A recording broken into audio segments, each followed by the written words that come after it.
Hello everybody les amis, salut, c'est Sébastien sur Actualia en YouTube et www.actualia.fr. Aujourd'hui sur la chaîne d'Info Multimédia, on va donc sur Fedora donc vous montrer comment installer KDE. Parce que bon, on s'est dit, tiens, on va un petit peu tester KDE sur Fedora.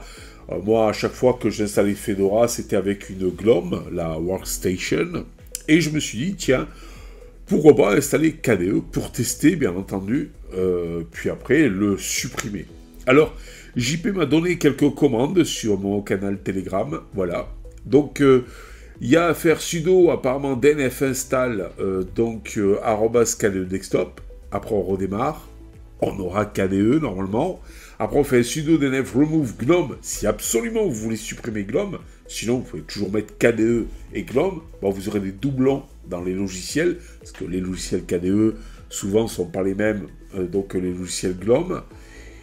Et voilà. Et puis, vous pouvez faire aussi un CD DNF Auto Remove. Pour aller un peu plus loin, vous pouvez nettoyer avec RPM Morphan. Voilà. Donc, moi, ce que je vous propose, c'est d'installer KDE, de le voir, puis après de le supprimer. Voilà. Pour supprimer KDE, une fois que, bon, ben, si ça ne vous convient pas et tout ça, ben, au lieu de faire sudo dnf install KDE, vous faites sudo dnf remove @KDE desktop. Allez, on va commencer à copier cette commande-là. Copier, voilà, hop. On va ouvrir le terminal. Ici. Coller. On met le mot de passe qui va bien. Et là, comme vous pouvez le voir, donc il met à jour, il regarde tout. Et voilà, il me dit que KDE, Desktop Environment, donc il demande taille 1,2 Go installé, téléchargement 464 mégas. On fait oui. Et c'est parti. Voilà, voilà. On est en Wi-Fi sur la fibre, donc ça pourrait être plus rapide si on était câblé, en câble directement, mais bon, ça va. C'est quand même assez rapide, comme vous pouvez le voir.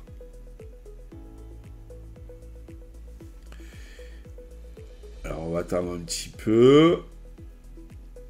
Voilà, voilà. Le dernier paquet, apparemment, il a costaud.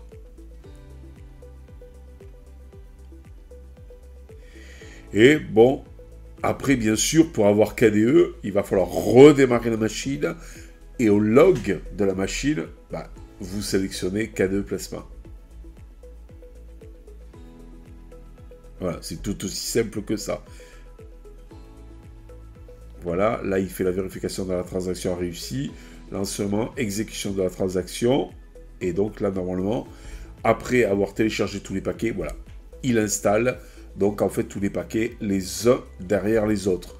Alors là, je fais ça sur mon PC de test, qui est un i5 10500T avec 16 Go de RAM. Et vous voyez, c'est quand même relativement rapide. Voilà, alors n'oubliez pas après au log, quand vous allez redémarrer la machine, au log de la machine, alors c'est quoi le log de la machine? C'est quand vous allez rentrer votre mot de passe. Et bien avant, vous sélectionnez donc KDE Desktop. Voilà, tout simplement.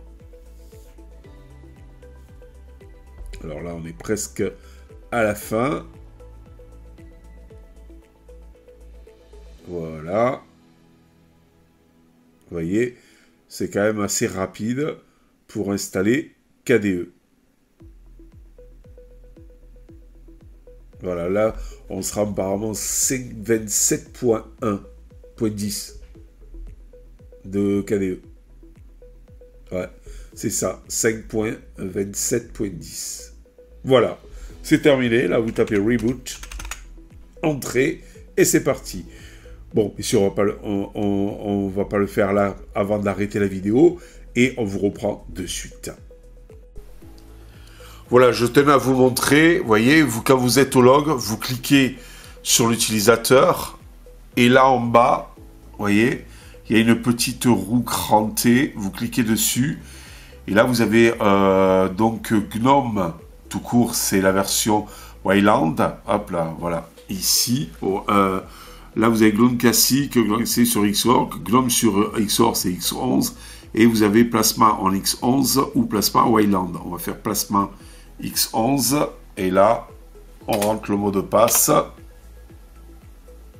et on se retrouve de suite après. Et voilà, donc là, nous sommes sur KDE Plasma. Voilà, alors bon, on va bien sûr démarrer en mode édition, faire glisser pour déplacer. J'aime bien ma barre des tâches que je mets ici à 40, en haut. Voilà, donc c'est quand même plus fun. Et vous voyez, vous avez KDE Plasma avec donc Dolphin. Voilà, sans aucun souci. Alors, nous sommes sur centre d'information. Voilà, la 5.27.10.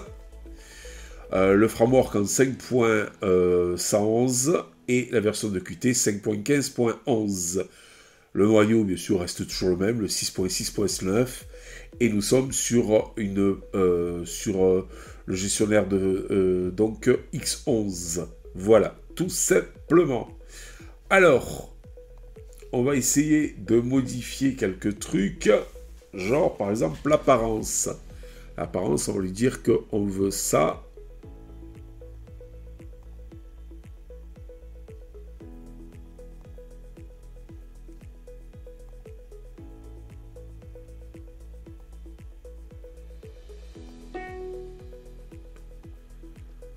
Voilà, alors est-ce que maintenant ça marche? Ah voilà. Donc, normalement, on devrait, voilà, être un peu mieux, parce que tout à l'heure, on voyait plus rien. Vous voyez, par exemple. Voilà, maintenant, là, on voit appliquer, annuler. Voilà. Voilà, style d'application, c'est bon. Configuration, affiché, c'est bon. Style placement brise, c'est brise sombre. Voilà. Les couleurs, c'est celle-là, c'est bon. Décoration de fenêtre, on ne touche pas.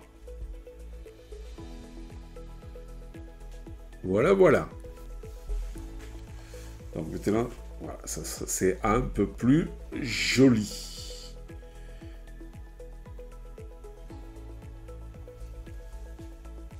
Alors maintenant, on se pose la question, par exemple, les logiciels de GNOME, parce que vous avez les logiciels de GNOME. Oh, application Chrome, Clipchamp. Classique, je suis fait, utiliser, voilà, next. Ok. Cancel. Super. Il fonctionne.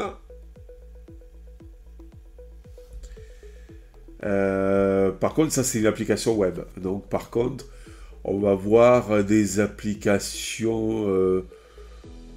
bon, par exemple, LibreOffice Writer, lui, il fonctionne sans aucun problème. Non, tout à abandonner. Tout ça. Oui.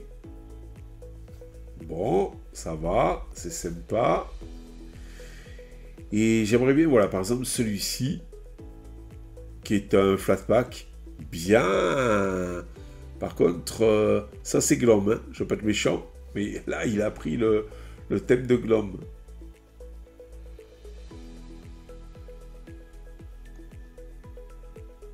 Et tiens, on va voir un truc. Est-ce que peut-être qu'il a pris, il garde le thème, par exemple dans multimédia, si je vais chercher Shortcut, où j'avais mis le thème système.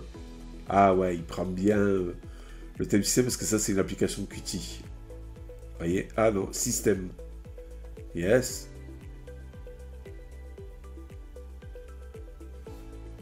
Ah, faut que j'aille la rechercher. Voyons. Multimédia.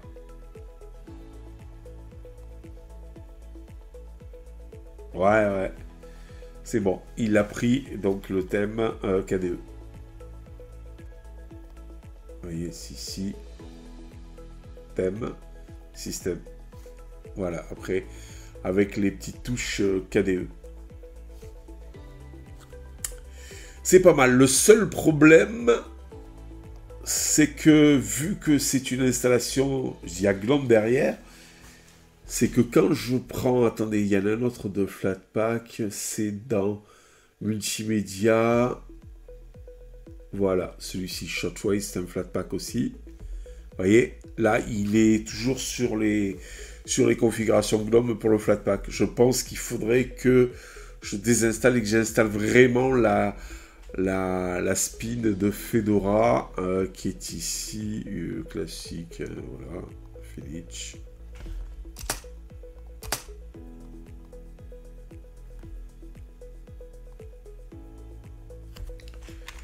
Fedora spin, voilà.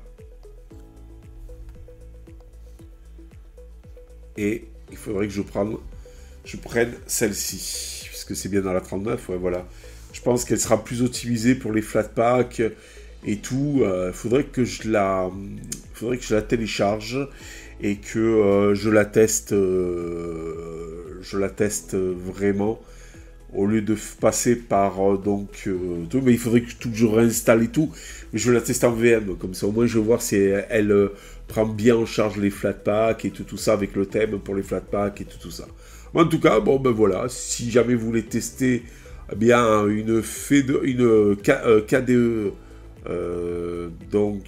sur la Workstation, bah, c'est possible et je vous ai montré comment on fait. Voilà. Allez, je vous dis ciao pour la prochaine vidéo rubrique sur Actualia. N'oubliez pas que je vous mettrai sûrement les lignes de commande dans le descriptif de la vidéo. Et n'hésitez pas à mettre un petit pouce en l'air si cette petite vidéo vous a plu. Et n'oubliez pas à vous abonner, ça nous permet de solliciter les algos de tout simplement YouTube pour le mettre un peu plus en avant. Allez, je vous dis ciao les amis, bye bye. Si vous avez aimé cette vidéo, abonnez-vous, mettez un pouce en l'air, et partagez cette vidéo, merci, cela fait toujours plaisir.